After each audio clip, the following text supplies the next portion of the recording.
this video is going to get personal. It's going to get really personal. And what I mean about personal is that depending on how we were raised, depending on the situations that we had in our childhood, those things impact the type of people we attract. They impact the type of relationships that we have, and they impact us in a very big way. I'm Jennifer Elizabeth Masters, and relationships are my thing.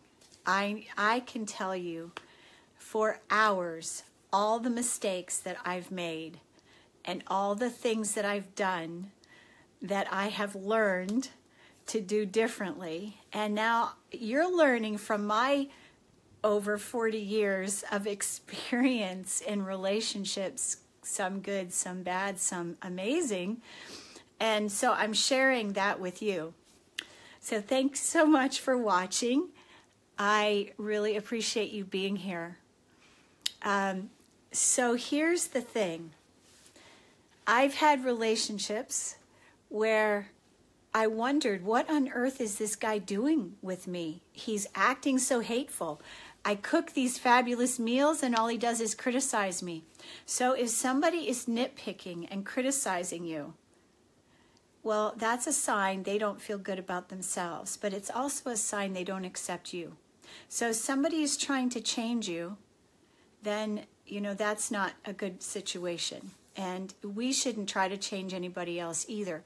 But, the core of the situation is, if we had a mother that didn't love us enough, if we didn't feel validated, if we didn't feel heard, if we didn't feel loved and accepted, we're going to go out in the world. This is crazy, but this is what we do.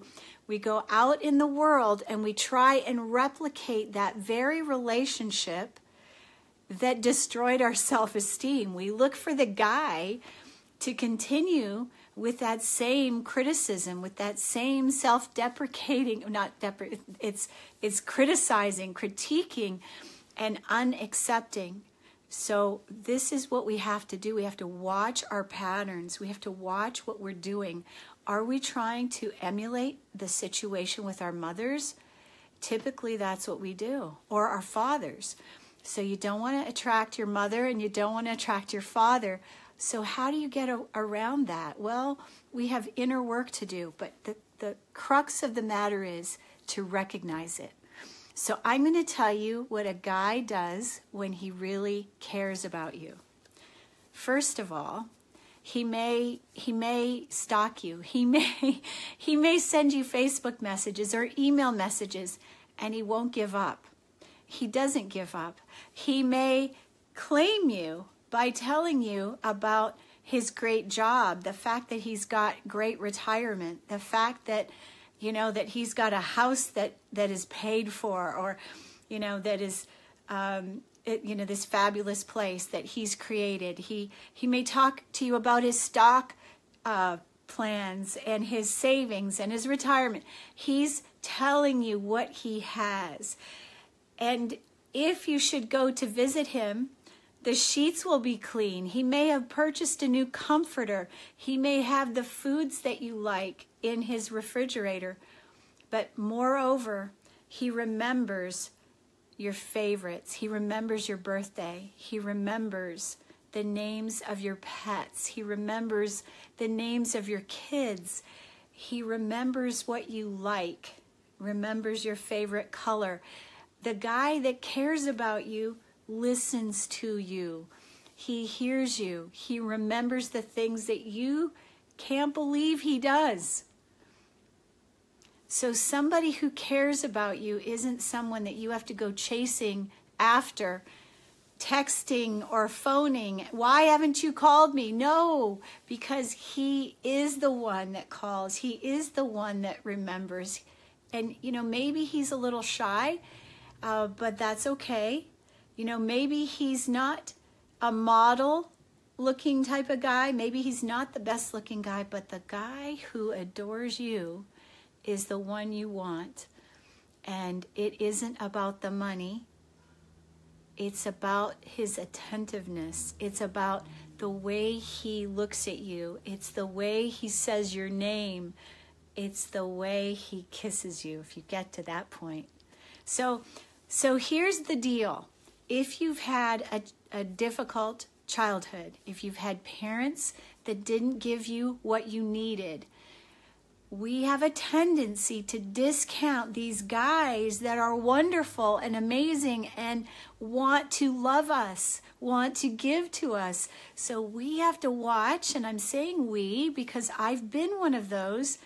I went for the bad boys. I went for the ones that would put me down and mistreat me, but that's not what I want. I want someone that is loving, somebody who's accepting, someone who isn't afraid to go the distance with me. Someone that will remember my birthday and my favorite colors. So here's the thing, is that we have to get beyond our comfort zone.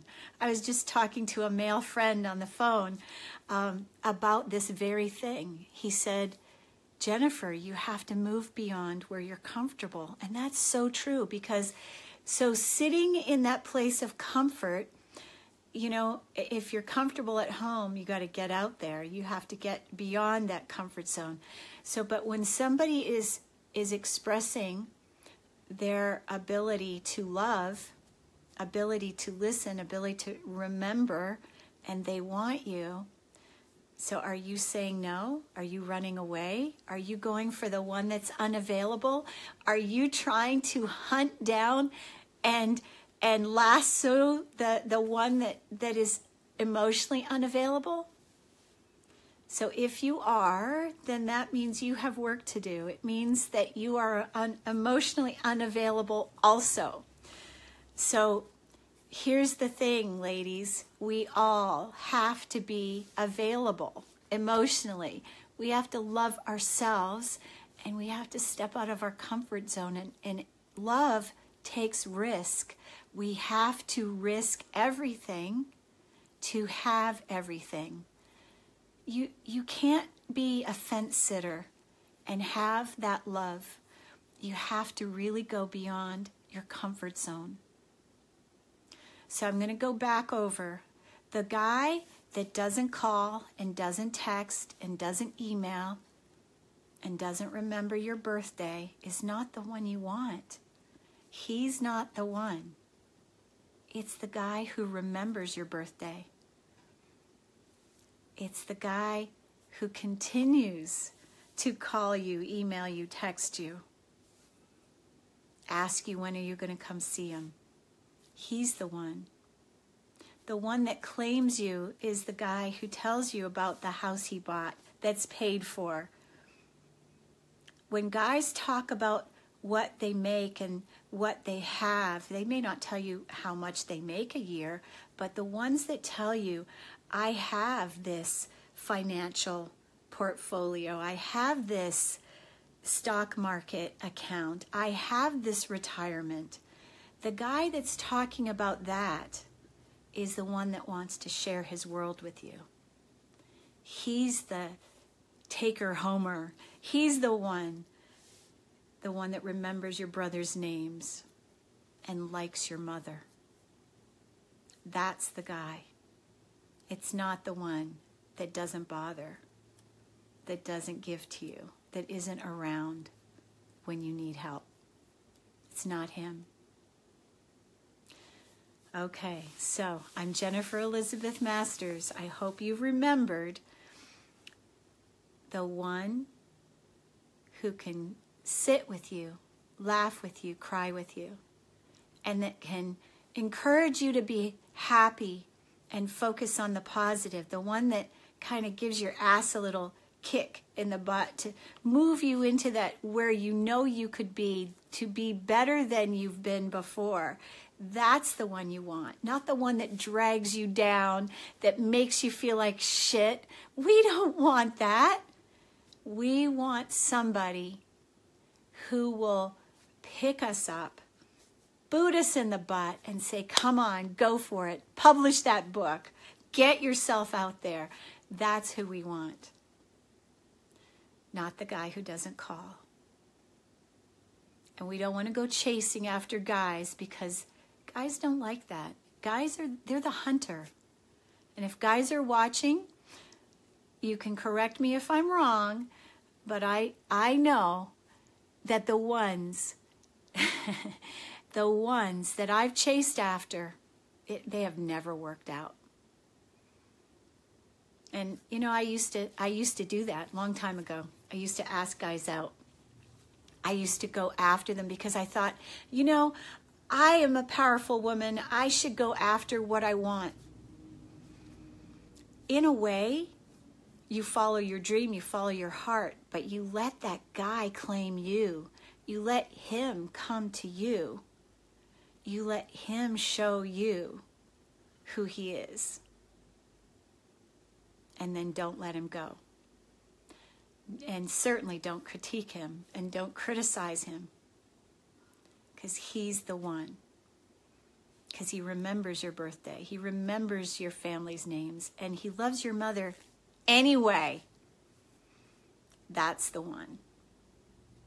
So we make these mistakes in our lives by going after the ones that will mistreat us. Probably because we didn't care enough about ourselves. We didn't love and respect ourselves. So we went after the guys that mistreated us, because that's what we did. But the days of mistreating ourselves are over. It is now the time. Now is the time for us women to unite and go out there, have the life that we want, but have that guy. And maybe he's quiet, maybe he's shy, maybe he's nerdy, but he tells you how great you are. He tells you how wonderful you are. He commends you on the work that you're doing. And he quietly supports you from the sidelines. Maybe he is not on the street with you or in your videos with you, but he supports you from behind. That's who we want. So, this is the year to have love, and I'm not kidding. We have until November of 2018, and I'm here to help you get that love. I am a coach and a hypnotherapist, and I am masterful at the work I do. I'm not bragging, I'm being honest. I'm Jennifer Elizabeth Masters. If you'd like to work with me, and I would love to work with you, sign up for a free discovery session. And I have finally come into technology, into this new technology. I have a program on my website where you can book time with me. I'm Jennifer Elizabeth Masters. Thank you for watching. I see you, Helen. Thanks for being here. And Adam, thanks for watching. I love you.